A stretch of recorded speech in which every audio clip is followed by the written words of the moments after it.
नमस्कार दोस्तों, एक नई लर्निंग के साथ हाजिर हूँ और आज के इस बिजनेस फाइनेंस लर्निंग में जिस कंपनी विशेष को लेकर के हम लोग चर्चा करने की कोशिश करेंगे, वो कंपनी पे हमने पहले भी एक बार स्टडी किया कर चुका हूँ। ये हमारा रिविजन पॉइंट ऑफ व्यू होगा कि आखिर इस कंपनी को लेकर के कैसी अवधारणाएं रही है, मार्केट में निवेशकों का इंटरेस्ट कहाँ तक स्थिरता बना पाती है या खरीदने बेचने का सिलसिला में। तो आज के टाइम में मार्केट की स्टेबिलिटी है वो कहाँ पे कर पाती। इनकी ब्रांड की बात करूँ तो ऑलमोंड्स इसकी ब्रांड्स हैं। कंपनी का नाम है एवन मोर कैपिटल और एवन मोर कैपिटल को लेकर कहती है, जो जैसे नाम से पता चलता है कि कामकाज जो है वो फाइनेंशियल सर्विस से डील करने वाली कंपनी रही होगी। जहाँ पे कहती है स्ट्रेटेजिक फाइनेंशियल सॉल्यूशंस वाली कंपनी के तौर पे स्पेशलाइज्ड कामकाज करती है। यदि हम एक उनकी पोर्टफोलियो की बात किया जाए तो यहाँ पे एक्साइटेड पोर्टफोलियो की बात कहती है। उसमें कहती है कि इंश्योरेंस हो, री इंश्योरेंस ब्रोकरिंग का कामकाज हो, ये कामकाज करती है।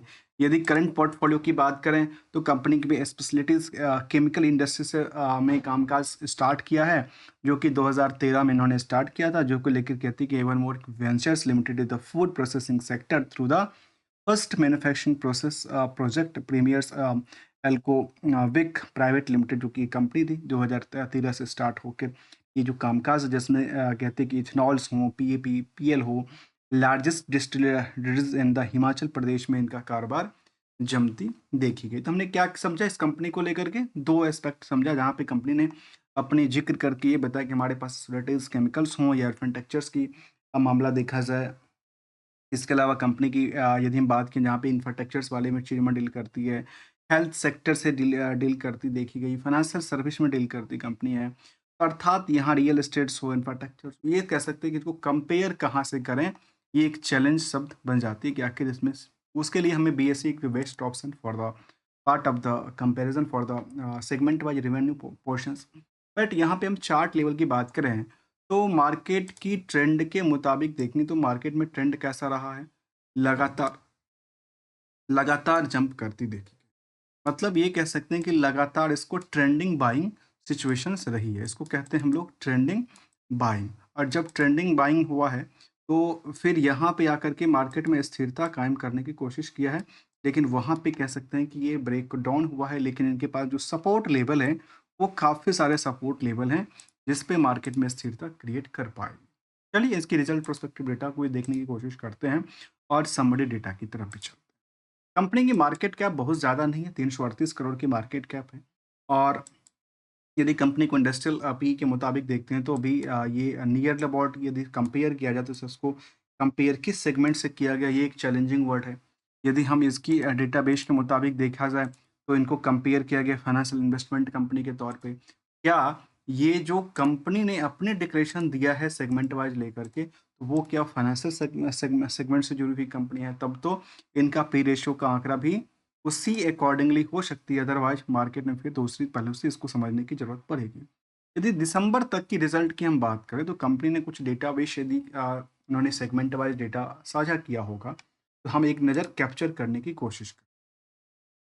यदि हम सेगमेंट वाइज डेटा को कैप्चर करते हैं तो कंपनी के पास देखिए इन्वेस्टमेंट एक्टिविटीज जीरो जीरो बट्टी जीरो की बात, जो कंपनी का कामकाज है वो कहती है फाइनेंस एक्टिविटीज में डील करती है और debt to equity market operation में कंपनी के पास नुकसान दर्ज करती है। तो इस तरह की कह सकते हैं इनको फाइनेंशियल सर्विस में ही रखा जा सकता है।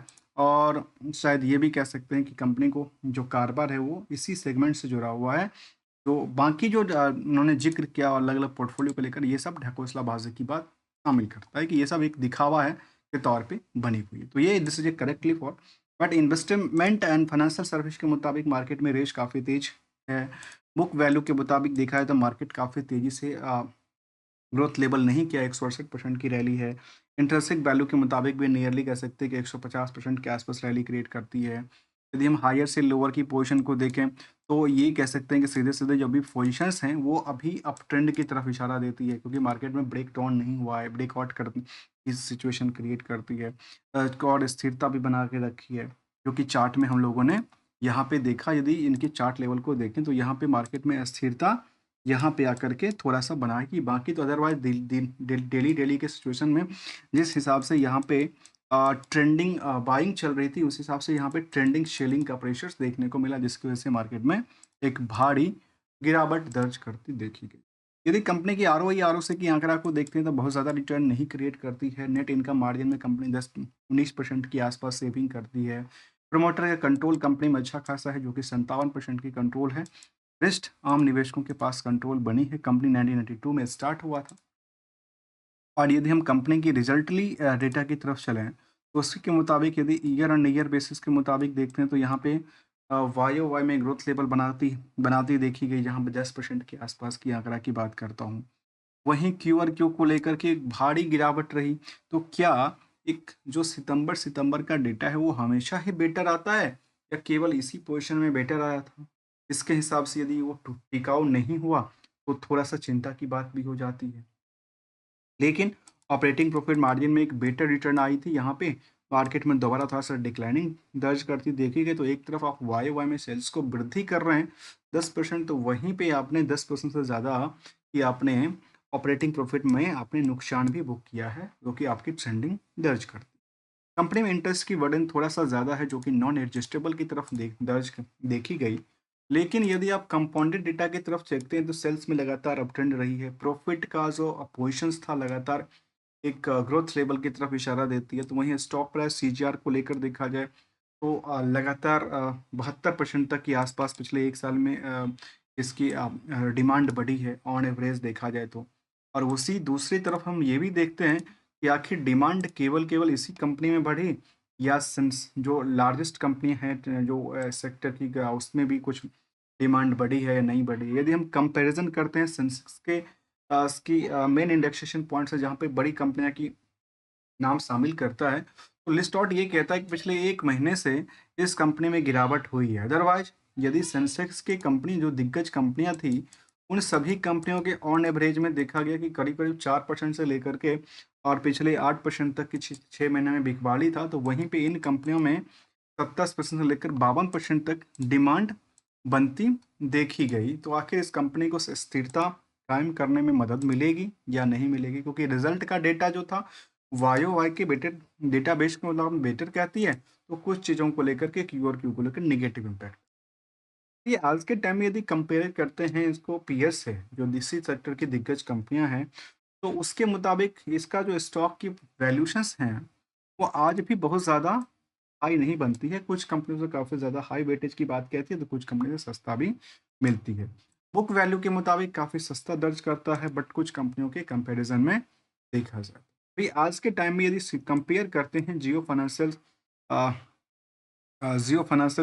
जैसे कंपनी से, तो कह सकते हैं कि जियो फाइनेंशियल के हिसाब से जो स्टॉक प्राइस है, अर्निंग पर शेयर के हिसाब से तो काफ़ी ज़्यादा सस्ता दिखता है।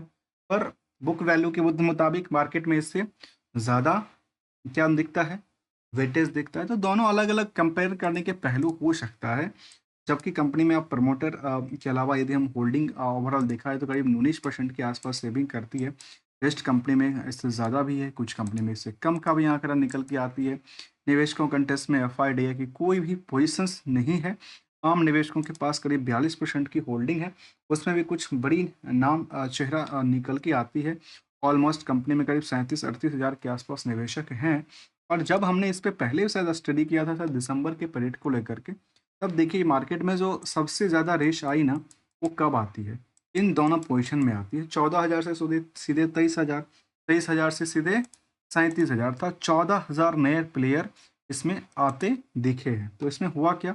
मार्केट में इस पोजीशन में आकर के जो वॉल्यूम की गेम चली, उस वॉल्यूम के गेम के मुताबिक मार्केट में सेटअप बनी और उसके मुताबिक अपने पोजीशन किसी ने लिया, किसी ने बेचा, किसी ने रखा।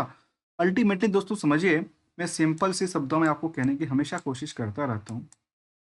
जब 10 लोगों की पॉकेट से पैसे निकलेंगे, तब एक की पॉकेट में प्रॉफिट बनता है।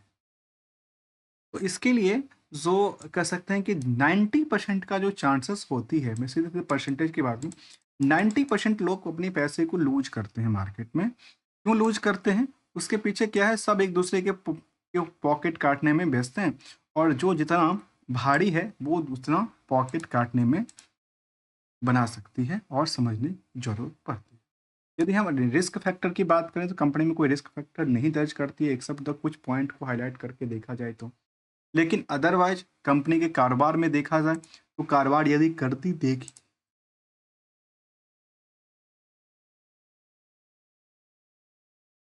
कारोबार करती देखी जाए तो शायद बेटर हो सकता है। रिसेंटली कंपनी ने कुछ अपडेट दिया था सैट को लेकर के, और कंपनी ने कहा कि innovatives money matters private limited ने एक डिक्लेरेशन दिया है, और उन्होंने ये कहा है कि हमने अपनी जो होल्डिंग था इसको, जो करीब 32% की होल्डिंग थी शेयर इस कंपनी में, 32% की वोटिंग राइट रखी थी, उसमें इन्होंने डिक्लेरेशन दिया कि इनके 32% में उन्होंने जो कि शेयरिंग कैरिंग वोटिंग राइट जो कि 0.02% के आसपास की क्या कम कर रही है या फिर ज़्यादा कर रही है, क्योंकि टोटल होती है 32.70, और पहले था इनके पास बर्थ, अर्थात ये एक कह सकते हैं कि एक प्रमोटर इस अपनी ही कंपनी में 0.02% के आसपास जो आंकड़ा है उसको उन्होंने क्या किया है, बाइंग्स मोड में लिया है। तो मतलब मार्केट में निवेशकों का इंटरेस्ट में क्या है, शायद यहाँ से कुछ और भी आंकड़ा दे सकती है।